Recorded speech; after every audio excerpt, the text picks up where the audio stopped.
The rain hadn't stopped for 6 straight days.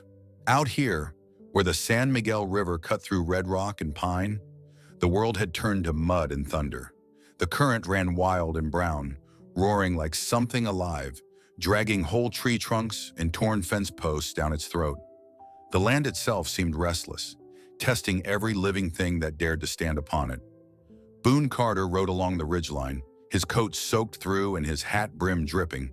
The silver-gray gelding beneath him, Dusty, moved slow, hooves sinking into the slick earth with every step. Boone's eyes followed the swollen river below, trying to judge where it might be shallow enough to cross. He'd been out here too long already, with nothing but his horse, a rifle, and the ache of silence for company. A man could go mad from that kind of quiet. He was about to turn back toward higher ground when he heard it. A sound that didn't belong in this wilderness storm. Not the wind, not the groan of trees. A scream, sharp, human, terrified. Boone froze in the saddle. His pulse quickened. He turned his horse downhill, kicking hard, mud flying behind. The closer he got, the clearer it became. A woman's voice swallowed by thunder and rushing water. At the river's bend, through the curtain of rain, he saw her. A figure caught in the current, arms striking out against the pull, long black hair flashing like a whip in the stormlight. She was no ordinary woman. Tall, broad-shouldered, fighting the river like a wild animal refusing to die. But the current was stronger. Every time her head broke the surface, the water dragged her under again. Boone didn't think. He dropped the reins, tore his hat off, and tossed it aside. The rifle came off his shoulder and hit the ground. Then he ran. The first step into that river stole his breath clean out of him. The cold felt like knives. The current slammed into his chest and nearly took him off his feet. But Boone had known worse fights than water. He pushed forward, boots slipping on hidden rocks, muscles screaming, eyes locked on that flash of dark hair. She went under again, gone completely. Boone lunged, arms cutting through the current, heart pounding so loud it drowned the thunder. For one awful second, he thought he'd lost her. Then his fingers brushed leather. He grabbed hold, pulled, and came face to face with her eyes, wide, fierce, and unbroken. "Hold on," he shouted, though she likely didn't understand a word. She didn't panic, didn't claw or scream. She just met his gaze, steady, unflinching, and fought beside him. Inch by inch, they clawed their way back toward the rocks, the river dragging at their legs like claws. Boone's boots found a ledge, and he shoved upward, gasping as they broke free of the current and collapsed together on the bank. For a long while, neither moved. Just the sound of rain on their faces, the rush of water behind them, the heavy rhythm of breathing. Boone rolled to his side, coughing up a lungful of river water, then looked at her. She sat up slowly, water streaming down her face and over her shoulders. Her clothes, buckskin, hand-stitched and decorated with bright beadwork, clung to her like a second skin. Everything about her was different. Her bearing, her silence, her eyes. Boone had seen plenty of women in his years on the trail, but none like this one. She looked like she'd been carved from the same stone that shaped the cliffs, tall, strong, unyielding. "You all right, ma'am?" he asked, voice rough. She turned toward him, studied him in silence, then spoke a few soft words. Music he didn't understand, the syllables rising and falling like wind over grass. Her tone wasn't gratitude, it was something else. Boone blinked, trying to catch his breath. "You're safe now," he said quietly, though even he didn't believe it. Nothing felt safe here. Not the river, not the storm, not the strange stillness that had settled between them. The woman looked up at the sky, then at him again. Her lips moved once more, slower this time, as if testing the shape of his name when he said it. "Boone," he said, pointing to his chest. She hesitated, then touched her own. Ayana. The name hung there, fragile against the roar of the river. Boone gave a small nod. "Well, Ayana, looks like the river tried to take both of us today." But she didn't smile. Her gaze drifted past him, toward the dark woods across the water, as if listening to something he couldn't hear. Then, without another word, her eyes rolled back, and she collapsed forward into his arms. Boone caught her before she hit the mud. Her weight was solid, heavy with strength, even in weakness. He pulled her close, felt the faint rhythm of her heartbeat against his chest. The storm raged on around them, but Boone barely noticed. He just sat there in the rain, holding a stranger the river had chosen for him. The rain eased sometime near dusk, leaving behind a world heavy with silence. The San Miguel had calmed, but not surrendered. It still rolled past with a slow, menacing breath, as if daring anyone to test it again. Boone Carter built a fire beside its edge, the smoke curling up through the wet pines like prayer. He stripped the soaked coat off his shoulders, hung it on a branch, and glanced at the woman lying near the firelight. She hadn't stirred since he'd dragged her out of the river hours before. Her skin gleamed bronze in the flickering glow, hair black as crow wings, braided with small shells that clinked softly when the wind changed. Boone poked the fire with a stick and muttered, "Hell of a place for a swim." Dusty snorted nearby, shaking rain from his mane. When the woman finally coughed, the sound startled him more than a gunshot. Her eyes opened, dark, sharp, steady, and found his face. No fear, no gratitude, just quiet appraisal, like she was weighing whether he was worth trusting or killing. Boone crouched a few feet away, hands open. "You're safe," he said, voice low, Texas drawl roughened by years on the trail. "Name's Boone Carter." She blinked once, sat up slowly, and pressed a hand to her chest. "Ayana."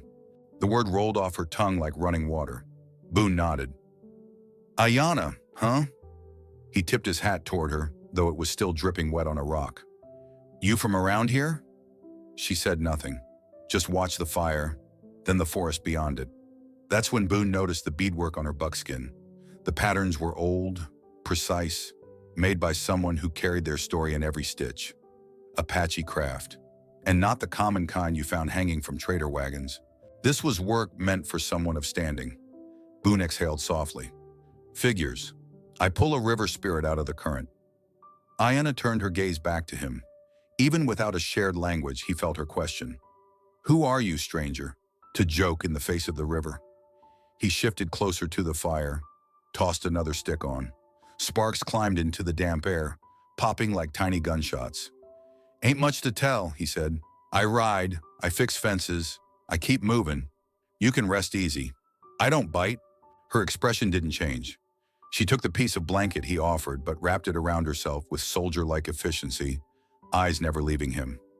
The night deepened. Crickets started up again, cautious after the storm. Boone roasted a strip of jerky over the flames and offered it to her. She sniffed it, then took a small bite, chewing slowly, gaze sliding toward the tree line every few seconds. "You expecting someone?" Boone asked quietly. She didn't answer, but he caught it, the way her shoulders tensed at the sound of distant hoofbeats that weren't really there. He looked into the dark, saw nothing but the ghostly shape of the river winding through the trees. "You got folks coming for you?" he asked. Still no reply. Boone sighed, leaned back against a log, and let the fire warm the chill from his bones. "All right then, don't talk. Suits me fine. I've had plenty of quiet lately." Hours passed that way, two strangers breathing in rhythm with the crackle of fire. Ayana didn't sleep. She sat upright, alert, her silhouette outlined in orange light, the knife at her belt glinting every time the flames shifted. Boone dozed in short bursts, waking each time she moved, half expecting her to vanish into the night. Close to midnight, the wind changed again, carrying the scent of wet sage and smoke from somewhere far upstream. Ayana stiffened, hand resting lightly on the knife handle. Boone caught the movement but said nothing. Whatever haunted her, it wasn't his business. When dawn bled pale gold over the treetops, the fire had burned down to embers. Boone woke to birdsong and the gentle creak of his horse's saddle as Dusty grazed near the riverbank. He sat up, rubbed the sleep from his eyes, and froze. Ayana was gone. Her footprints led away from camp, light but purposeful, cutting into the mud like she'd never been tired at all. Boone followed them a few yards until they disappeared into the rocky ridge above the river. No sign of struggle, no sign of hesitation. Back at the camp, something caught his eye beside the ashes. A single eagle feather, tall and perfect, planted upright in the earth where she'd sat. It shimmered faintly in the morning light, white and gold at the edges, as if the river itself had polished it. Boone crouched beside it, thumb brushing the stem. "Guess that's goodbye," he murmured. The feather meant something. He didn't know what, but it felt deliberate. A symbol. A promise, maybe. Boone tucked it into his saddlebag next to his rifle, then looked out across the endless stretch of wilderness. The storm had cleared, but a different kind of weather was moving through him now, one he couldn't name. He'd saved a life, sure, but something in his gut told him that act wasn't finished with him yet. "Damn," he whispered to the wind. "Should have let the river keep its secret." He swung into the saddle, the feather still catching the dawn behind him. The San Miguel rolled on, slow and patient, as if it already knew this was only the beginning. The sun hung low, a red coin bleeding light over the canyon rim. Boone Carter was packing his gear, stamping out the last of the campfire when his horse lifted its head, ears pricking toward the east. That's when he heard it, the faint rhythmic thunder of hooves rolling through the valley. Not the scattered beat of wild mustangs, but organized, deliberate. 12 horses, maybe more, moving with the discipline of men trained to ride as one. Boone straightened, hand brushing his colt out of habit, though he didn't yet draw. Dusty shifted uneasily, snorting into the wind. Boone squinted across the ridge, the dying sun turning the horizon into fire. And out of that blaze came the riders. 12 silhouettes cutting through the glow, dust trailing behind them like ghosts. They didn't charge. They glided quiet, unified, the kind of entrance that said they didn't need noise to announce danger. Each rider carried themselves with purpose. Leather gear painted with earth colors, long rifles slung across their backs, faces marked with symbols Boone didn't recognize but instinctively respected. At their head rode a man apart from the rest. He wore a deerskin coat embroidered with silver thread, each stitch catching the sunset.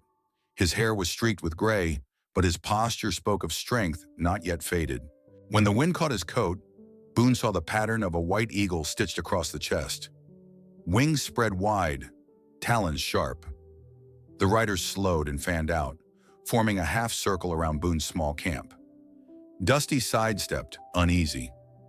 Boone kept his hands visible and calm, reading the silent precision of these men. They weren't there for a casual chat.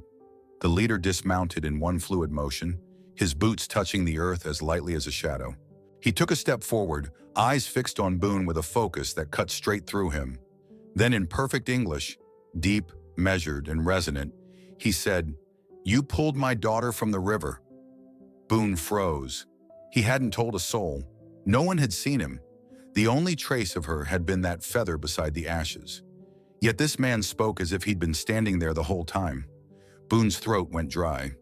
"Your daughter?" The man nodded once. "Ayana." The name landed like a thunderclap in Boone's chest. He looked at the man again, really looked.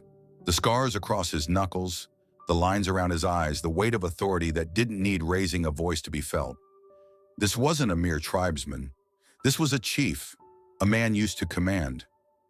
"I'm Chief Nastas," he said, and when he spoke his own name, it carried weight, like the mountain behind him bowed in recognition.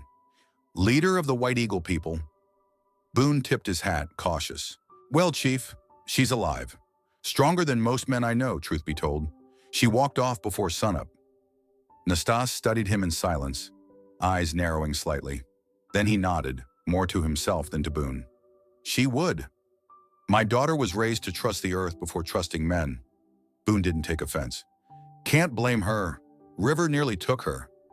Nastas stepped closer, boots crunching the wet soil.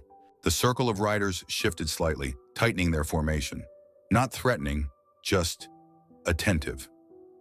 "I did not come to thank you," Nastas said finally.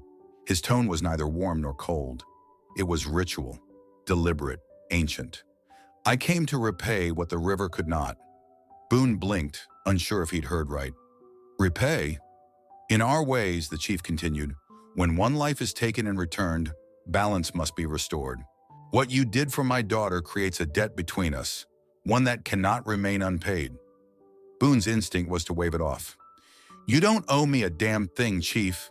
I did what any man would do." At that, a few of the riders exchanged quiet glances. almost amused. Nastas, however, just tilted his head, his expression unreadable. Most men speak of courage. Few act on it when the cost is their life. Boone didn't argue. There wasn't much point. The chief's voice carried the certainty of someone who'd lived long enough to know men's hearts better than they knew themselves. The wind picked up, carrying the scent of sage and rain-wet earth. The last of the light sank behind the ridge, and the world dimmed into twilight. Nastas turned to one of his men, said something in Apache, a phrase that rolled like gravel and smoke. The warrior nodded and handed him a small leather bundle, wrapped tight with sinew. The chief held it out toward Boone. "This is not payment," he said. "It is the beginning of a choice." Boone hesitated, looking at the bundle but not taking it. What kind of choice? Nastas's eyes softened just a fraction. The kind that changes the shape of a man's life.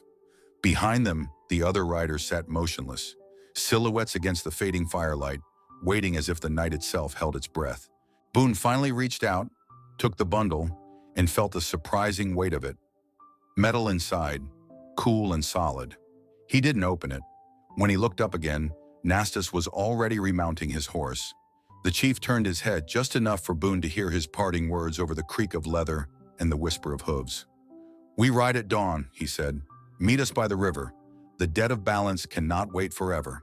Then the riders moved as one, their horses melting into the dusk, the rhythmic beat of their departure fading into the night like the echo of an oath Boone hadn't yet understood.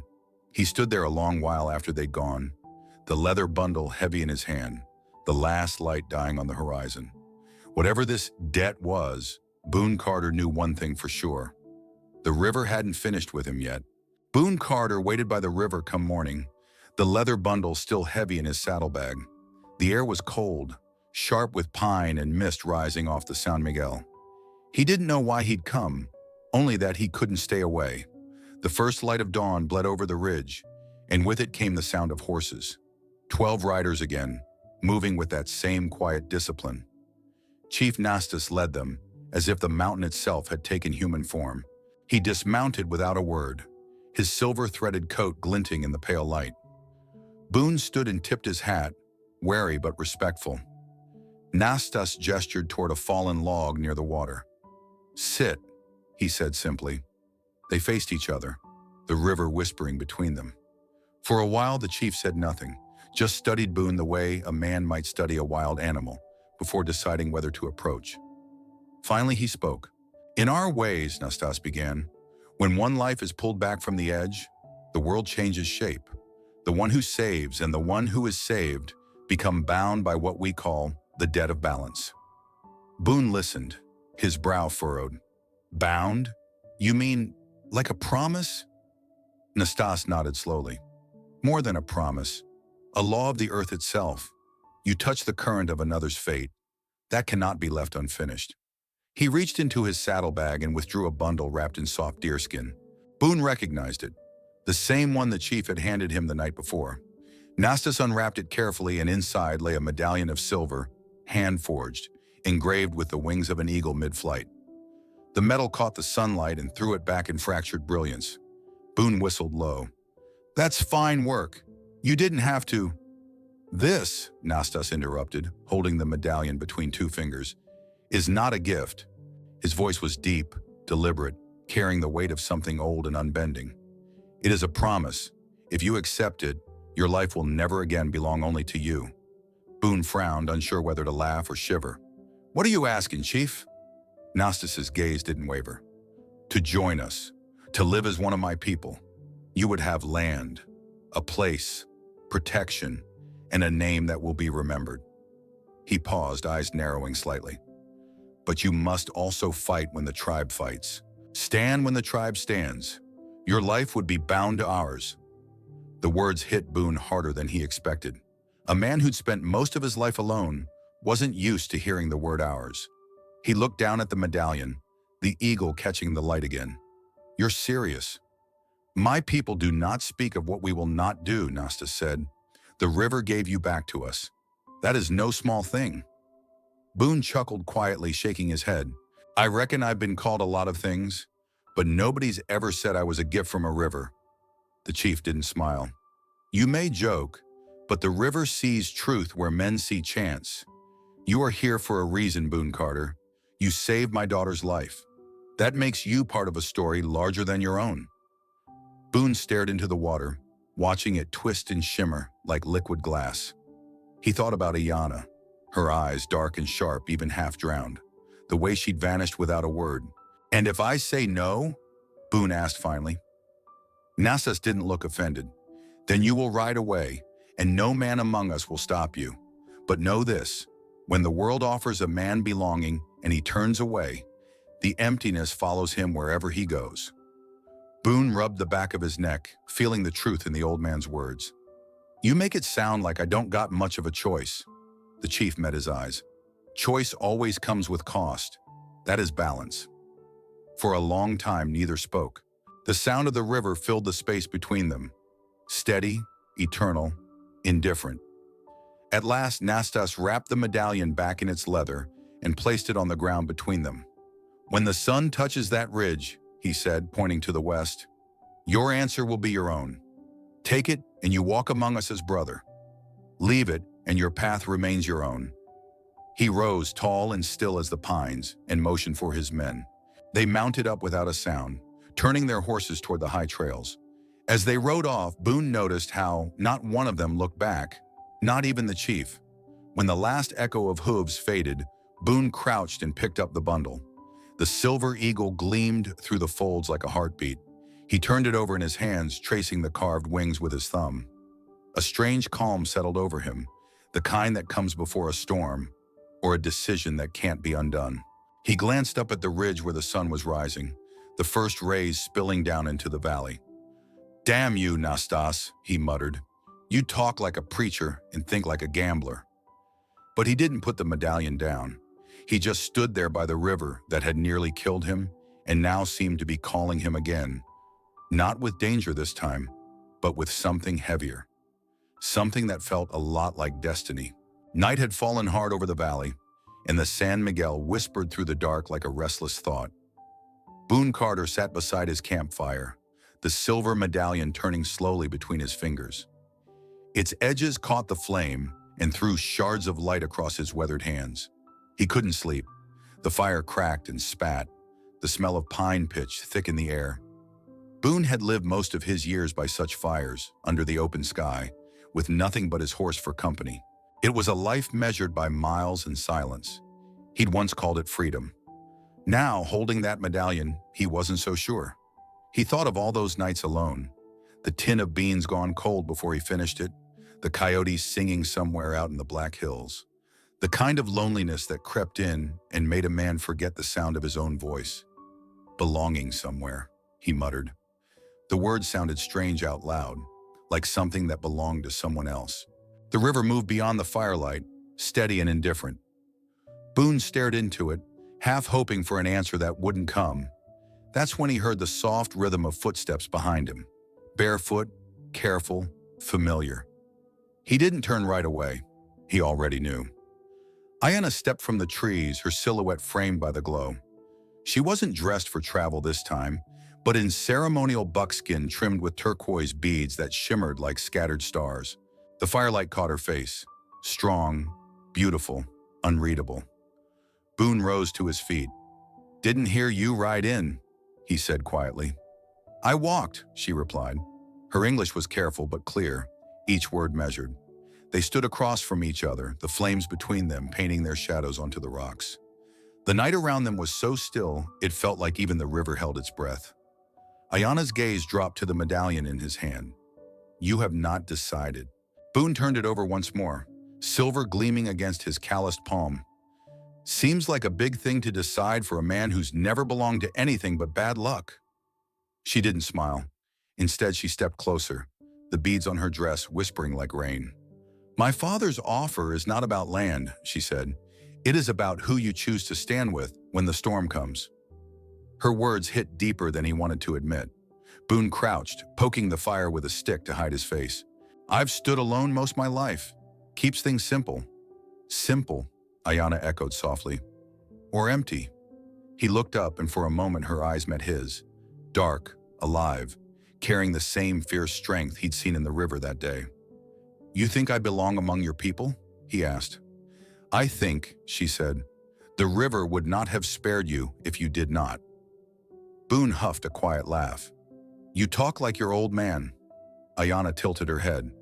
"That is not an insult where I come from." Silence settled again, broken only by the pop of the fire. Boone set the medallion down on the rock between them, the engraved eagle glinting in the light. "Thing is," he said slowly, "I ain't sure I know how to belong anywhere. Every time I stop long enough to call a place home, something comes along to burn it down." Ayana looked at the medallion, then back at him. "The land we live on burns too, but it grows back stronger." He studied her face, the steady confidence there, the unshaken calm. Somewhere inside, he felt the old restlessness giving way to something else, something he couldn't name. The wind picked up, carrying sparks into the dark sky. One landed in her hair, glinting gold before fading. Boone reached out without thinking, brushing it away. His fingers lingered just a second longer than they should have. Ayana didn't pull back. "The river ties us," she said softly. "You saved my life. Now we are both bound to what comes next." Boone swallowed hard, throat dry as dust. "Maybe so." They stood there, neither moving, firelight flickering between them like the heartbeat of the earth. Words would have ruined it, and both seemed to know that. Finally, Ayana took a step back toward the shadows. "When the sun rises," she said, "you will know your answer." Boone watched her vanish into the dark, the echo of her steps fading into the trees. He sat again beside the fire, staring at the medallion lying on the stone. The eagle's wings gleamed in the flickering light, and for the first time in a long while, Boone felt the weight of choice settle on his shoulders like a blanket he didn't know he wanted. He picked it up, held it over the flames. The metal caught firelight and reflected it back into his eyes. "Guess we'll find out in the morning," he murmured. The river kept on whispering. The stars began to fade, and somewhere beyond the ridge, dawn waited, carrying with it the shape of a decision Boone Carter could no longer outrun. The morning broke clear, the kind of blue sky that only comes after a storm, but peace was short-lived. Before the sun climbed past the ridge, a young Apache scout rode into camp, his horse lathered and eyes wide with urgency. He slid from the saddle and went straight to Chief Nastas, speaking rapidly in his own tongue. Boone didn't understand the words, but he didn't need to. The tension in every man's shoulders told the story. When the scout finished, Nastas's jaw tightened. He turned toward Boone and Ayana, who had appeared from her tent, already armed and alert. "They are here," Nastas said gravely. "Men who burn what they do not need, who take horses that do not belong to them. They came from the West Woods. The fire they left still smokes." Boone's stomach dropped. "Outlaws?" The chief's eyes narrowed. "Worse. Traitors.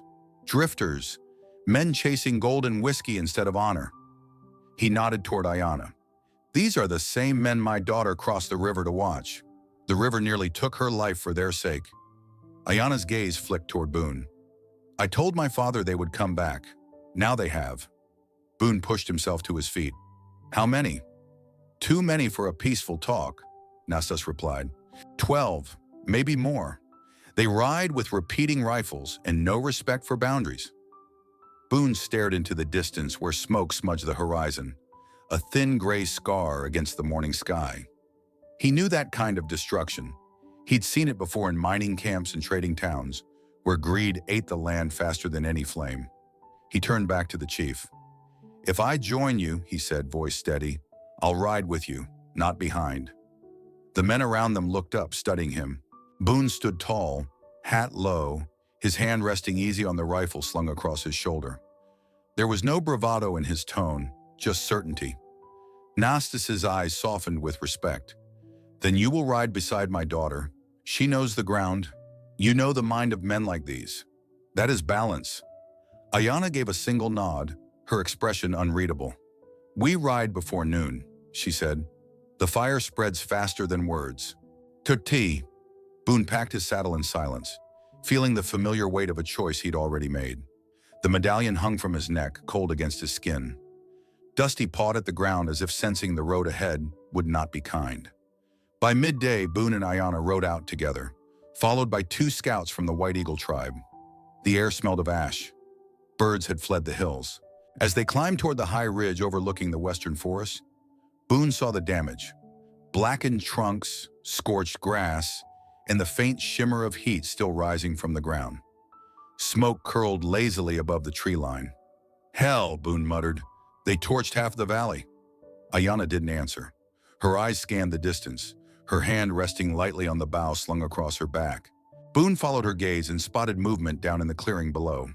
5, maybe 6 men, dismounted and laughing as they hacked apart a dead tree for kindling. A string of stolen horses stood nearby, tails flicking nervously. Boone pulled his spyglass from the saddlebag and peered through it. The men were pale-faced, rough, unshaven, the kind that spent more nights drinking than sleeping. One wore a Union cavalry jacket turned inside out. Another had a gold pan tied to his pack. He passed the glass to Ayana. "They're not just trappers, they're prospectors, and by the look of it, they've been drinking." Ayana nodded. "They kill for what they cannot buy." Boone's jaw tightened. "And your father means to talk to him?" She lowered the glass. "He means to stop them." They stayed low among the rocks, watching. Boone's instincts told him these men wouldn't run. Men like that never thought danger could find them in someone else's country.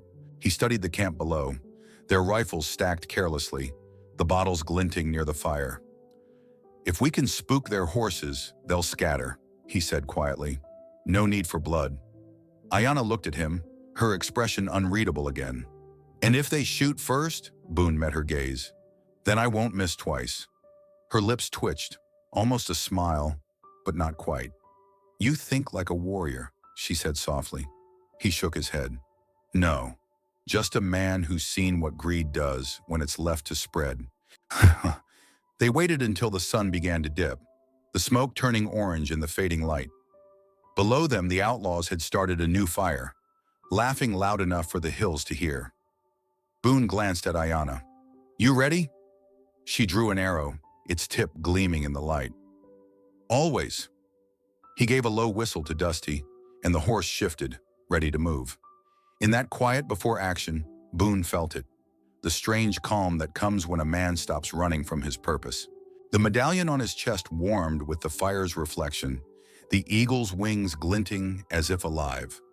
Whatever lay ahead, there was no turning back now. Together, Boone and Ayana rode down the ridge into the smoke, where the burned forest waited, and with it, the strangers who had come to test the balance of their world. The wind had changed by the time Boone and Ayana rode out of the canyon. It came dry and hot, carrying the smell of ash and ruin. The fire that had torn through the forest days before had left behind nothing but silence. A silence that pressed against the skin like heat. Dust rose from beneath their horses' hooves, and every breath carried the taste of smoke. The sun cut through the haze, bright and merciless, burning against the blackened trees that stood like the bones of giants. For miles, the world looked dead. Boone Carter pulled the brim of his hat lower against the glare. "Hell of a morning to ride into the end of the world," he muttered. Ayana didn't answer. Her eyes scanned the ridgeline ahead, sharp and unblinking. She rode like the land itself had taught her, every movement quiet, deliberate. Her horse picked its way carefully through the ashes. Boone slowed when he spotted something half buried in the soot, a deep rut carved into the earth. He dismounted, crouched down, and brushed away the gray dust. The mark was clear, a wagon wheel track. "Someone's been moving heavy through here," he said. "Not long ago either." Ayana joined him, kneeling beside the track. She ran her fingers over the rim of the impression, then lifted them to the wind, reading the story the land still whispered. "3 wagons," she said softly. "Men with rifles. They carry more than gold fever." Boone frowned. "You sure about that?" She pointed ahead. Near a clump of burnt sage lay the body of a horse, half buried in ash, its reins torn. Around it, spent shells glinted dull brass under the sun. Boone's jaw tightened. "Guess that answers that." They remounted and pressed forward, the trail winding through what had once been a forest, alive with birdsong and shade. Now it was nothing but char and ruin. Every step stirred tiny storms of gray dust that hung in the light like ghosts. It was near midday when Boone spotted movement through the heat shimmer, flashes of metal and motion near a clearing. He raised a hand, signaling Ayana to stop. Together they slid from their saddles and crept up a rocky slope overlooking the basin below. From there they saw them. Half a dozen men in sweat-stained shirts, faces streaked with soot and greed. They had set up camp near a stream that still smoked where the fire had passed. Horses, clearly stolen, were tethered nearby, their hides streaked with fear and exhaustion. One man poured whiskey straight from the bottle, shouting something Boone couldn't make out over the wind. Another laughed, tossing a burned log into the stream just to hear it hiss. Boone felt his gut tighten. Hell, they look proud of what they'd done. Ayana's eyes burned with quiet anger. They think this land is empty, she said. Boone's voice was low, steady. Then we'll remind them it's not. The two of them stayed low, watching. Boone studied the men's weapons. 2 Winchesters, a revolver tucked into a boot, and an old Sharps rifle lying across a saddle. He recognized the type. Not soldiers, not ranchers, scavengers. Men who lived off the scraps of what others built and never stopped until nothing was left. Ayana's bow rested in her lap, fingers tracing the fletching of an arrow. Boone caught her eye. You fire first, we got no turning back. She looked at him, the faintest smile ghosting across her lips. You think we can scare them? Boone tilted his hat back slightly. I think fear is the only language men like that understand. They sat in silence watching the camp below. The laughter, the broken bottles, the sound of fire being fed again by hands that didn't care what they burned. Boone could feel the tension in the air thickening, like the moment before a gunfight when the world holds its breath. Then the wind shifted, carrying a voice, a rough laugh that twisted into words. Ain't no savages left around here, one of the men said. We smoked them all out. Boone's hand tightened around the rifle. Ayana didn't move, but her eyes turned to him, steady and unflinching. He nodded once. They slid back down the slope to where the horses waited. Boone checked the chamber of his rifle. When the sun drops, he said quietly, we ride in from the north. Fast and quiet. Ayana swung into the saddle, her face calm, her bow already strung. Fast and quiet, she echoed. As they rode along the edge of the burned forest, the last of the sunlight broke through the haze, long red streaks cutting across the ash-covered ground. The smoke thinned, revealing a horizon that seemed endless and waiting. Boone looked at the medallion on his chest, the eagle etched deep into the silver, the symbol of a tribe he hadn't yet fully joined, but one he already felt bound to protect. He glanced at Ayana, her silhouette fierce against the fading sun. You were right, he said quietly. They came back. Ayana didn't look at him. Her eyes stayed fixed on the horizon. Then we'll send them where the fire sleeps. The wind carried their horses' hoofbeats through the ashes, steady, certain, as the land that had burned now prepared to fight back. The smoke came first, thin and blue against the rising sun. Boone Carter knew that kind of smoke. It wasn't campfire smoke. It was the kind that followed gunpowder and destruction. By the time the alarm reached the camp, the sound of gunfire was already echoing through the canyon. The outlaws had come from the burned woods, cutting across the river valley, their greed driving them straight toward the Apache village that lay in the morning mist. Boone swung into the saddle before Chief Nastas even gave the order. They're coming fast, he said, eyes on the distant flashes of light where rifles cracked. Nastas's voice was calm, deep as thunder. Then we will meet them faster. Boone Carter, take 6 men and circle the ridge. They know your kind's way of war. Show them we've learned it too. Boone gave a sharp nod. The rifle felt familiar and heavy in his hands, the old Winchester he'd carried since the war. Ayana rode up beside him, her bow already strung, a quiver of arrows glinting like polished copper in the sunlight. You fight with us now, she said, steady and proud. Boone looked at her.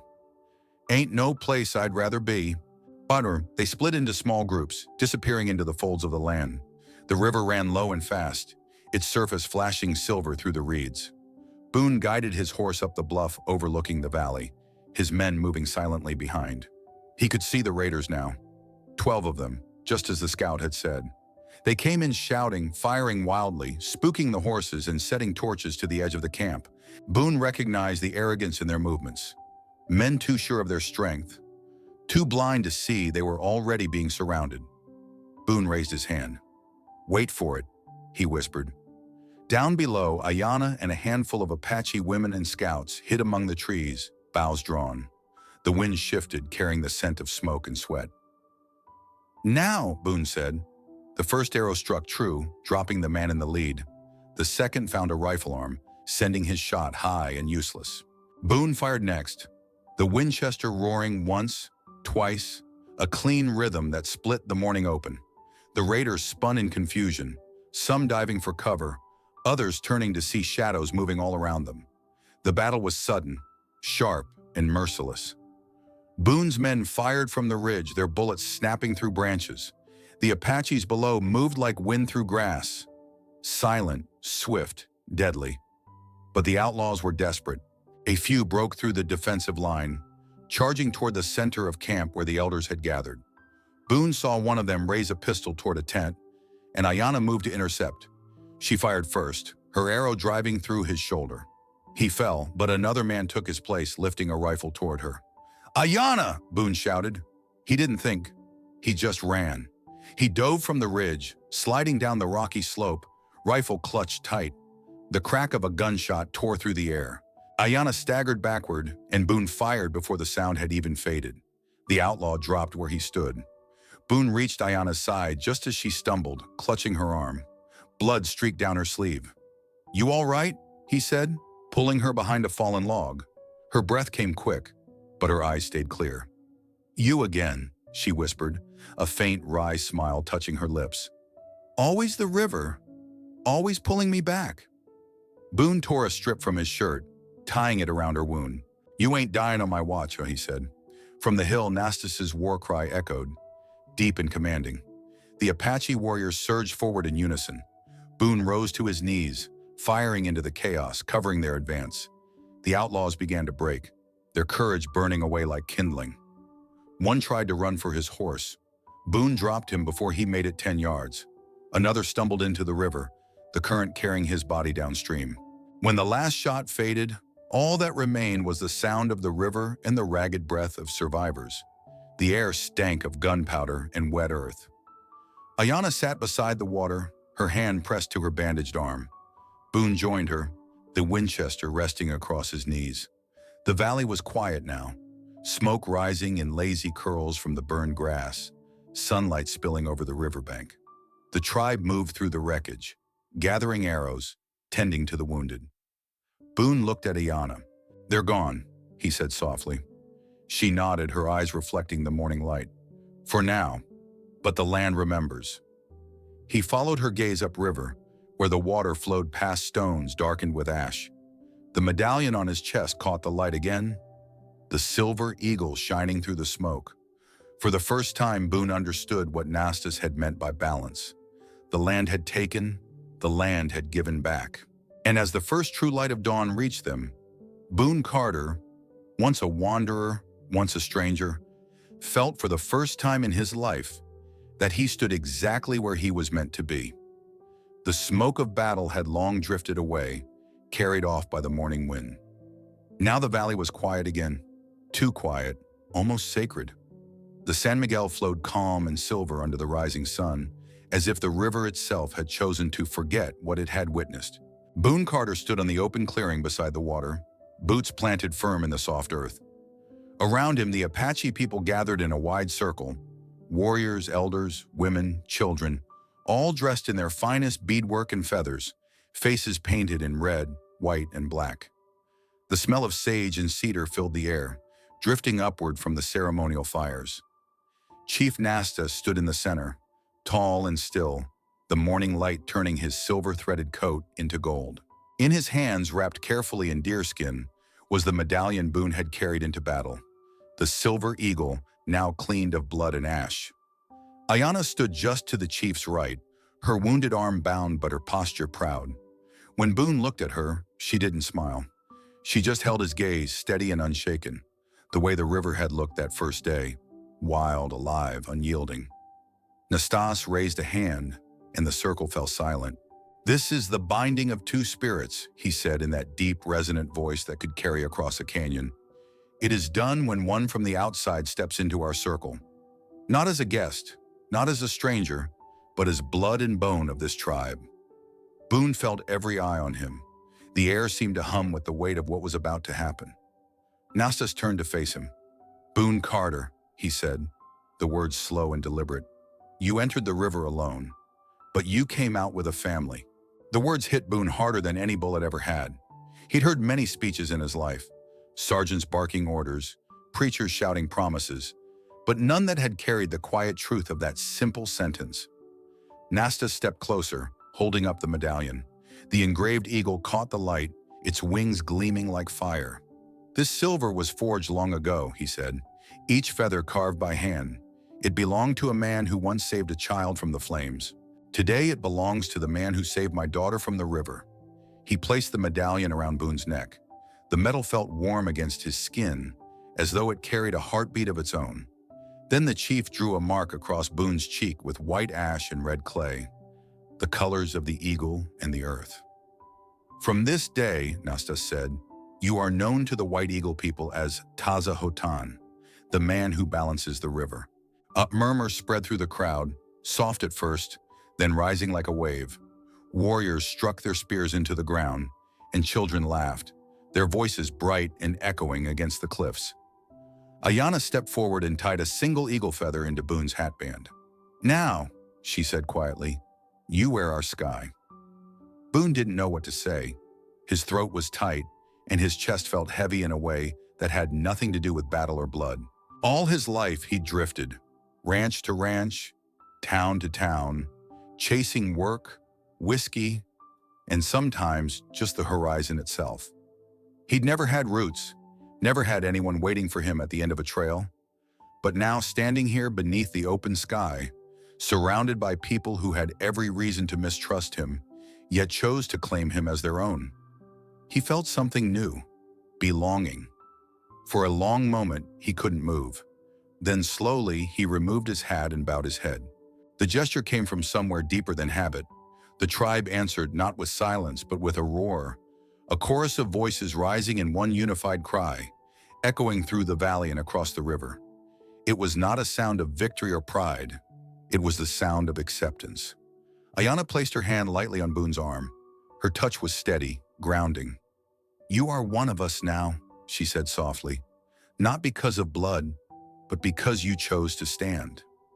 Boone lifted his head, meeting her eyes. "And I'll keep standing," he said, voice low but sure, "wherever you need me." The ceremony continued, drums beating in slow rhythm, voices weaving through the air like the wind itself. Nastas spoke of balance, of the joining of paths, of the river that carried fate in both directions. As the firelight flickered against Boone's face, he looked out over the crowd. The warriors who had fought beside him, the elders who had risked their faith to welcome him, and the woman whose eyes held both storm and peace. For the first time in his life, Boone Carter wasn't just passing through. He belonged to the land. He belonged to the river. And in some quiet, wordless way, he belonged to her. A year had passed since the battle by the river. Spring had returned to the valley soft and golden. The grass had grown back thick and green where the ground had once burned. The San Miguel ran clear again, its waters gentle now, as though it too had chosen to heal. Boone Carter rode slow along its edge, the leather of his saddle creaking with each steady breath of his horse. Dusty was older, grayer at the muzzle, but still proud. Boone himself carried more lines around his eyes, though not from weariness. They were the kind carved by peace.